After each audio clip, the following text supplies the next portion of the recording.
Tatlong babae kabilang isang buntis ang pinagbabaril sa isang bahay sa barangay Gulod sa Quezon City kagabi. Dalawa ang patay. May unang balita si James Agustin. Umalingaw-ngaw ang sunod-sunod na putok ng baril sa bahaging ito ng barangay Gulod sa Novaliches, Quezon City mag-alas 9 kagabi. Paghupa ng mga putok, tumambad sa isang bahayang bangkay ng magkapatid na babae. Dead on the spot malapit sa pintuan ng 36 anyos sa si Angela Padilla na 4 na buwang buntis.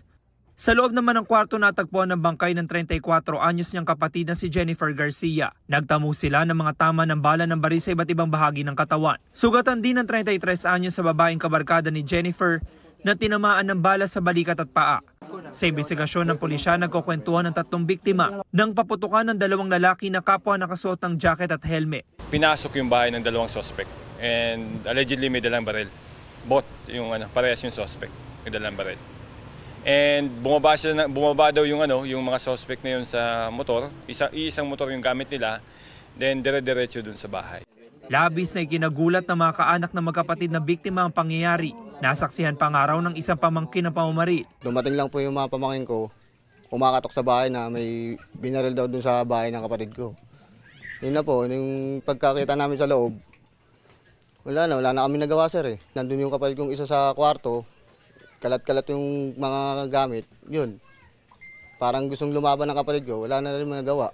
Iniimbestigahan pa ng pulisya ang motibo sa krimen. Blanco rin ang mga kaanak sa posibleng dahilan. Pero ayon sa tatay ng magkapatid na biktima, nakatanggap umano ng pagbabanta si Jennifer at kanyang kabarkada nito lang linggo. Sinabi niya sa akin na pinagbabantaan yung buhay niya, binigyan siya ng 3 araw na palugit.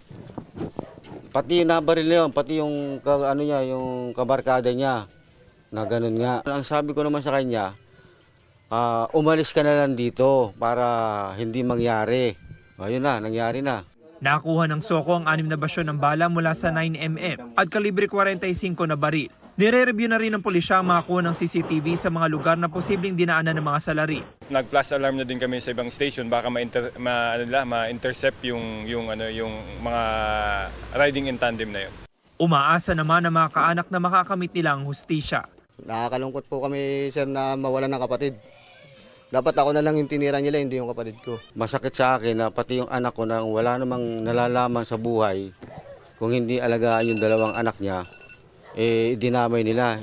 Ito ang unang balita. James Agustin para sa GMA Integrated News.